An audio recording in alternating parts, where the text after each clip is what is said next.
সিরাজগঞ্জ ৩ আসনের জনপদ আজ এক অনন্য সাক্ষীর দায়িত্ব পালন করল। তাড়াশ উপজেলার ঐতিহাসিক নওগাঁ শাহী জামে মসজিদে এক অনন্য ঘটনার জন্ম দিলেন বাংলাদেশ জামায়াত ইসলামের কেন্দ্রীয় কর্ম পরিষদ সদস্য সিরাজগঞ্জ ৩ রায়গঞ্জ তাড়াশ ও সলঙ্গার আসনের মনোনীত সংসদ সদস্য পদপ্রার্থী প্রফেসর শায়খ ডক্টর মাওলানা আব্দুস সামাদ।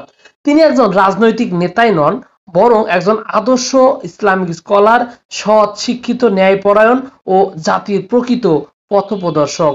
এই দিন তিনি নিজ হাতে জুমার নামাজের খুতবা প্রদান করেন, ইমামতি করেন এবং ইসলামের সুমহান আদর্শ নিয়ে তুলে ধরেন এক দীপ্তশীল বয়ান।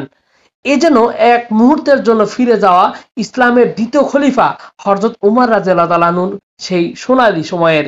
একজন এমপি প্রার্থী স্বয়ং ইমাম হিসাবে দায়িত্ব পালন করছেন, মুসল্লিদের সামনে খুতবা দিচ্ছেন। এই দৃশ্য যেন যুগান্তকারী এবং অভাবনীয়। সিরাজগঞ্জ ৩ আসনের এই প্রথমবারের মতো এমন একজন এমপি প্রার্থীকে মানুষ দেখলো, যিনি মসজিদের মিম্বারে ইসলাম ও মানবতার দিক নির্দেশনা দিতে পারেন। জুমার নামাজের এই সময় উপস্থিত ছিলেন বিএনপির মনোনয়ন প্রত্যাশী নেতৃবৃন্দ শফি আইনুল হক, রাহিদ মান্নান লেলিন, দুলাল হোসেন খান, কামাল হোসেন ও আমিনুল বারী তালুকদার। এছাড়া উপস্থিত ছিলেন রায়গঞ্জ উপজেলা জামায়াতের আমির জনাব আলী মুর্তজা ও তাড়াশ উপজেলা আমির জনাব খ.ম. সাকলাইন সহ এলাকার বিশিষ্ট মুসল্লিবৃন্দ।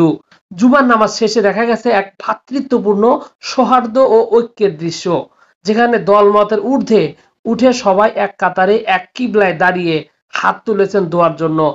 এ যেন এক নিঃশব্দ ইসলামী বিপ্লবের সূচনা। এলাকার জনসাধারণ আজ গর্বিত, তারা এমন একজন ইসলামিক চিন্তাবিদ, নীতিবান ও জনদরদী ব্যক্তিকে ভবিষ্যতে সংসদ সদস্য হিসাবে পেতে যাচ্ছে।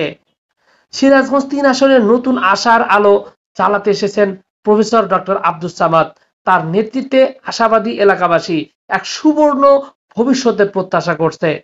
আগামী নির্বাচন শুধুমাত্র একটি ভোটের নয়, বরং এটি একটি মূল্যবোধ, আদর্শ ও ইসলামী নেতৃত্বের পক্ষে রায় দেওয়ার সময়।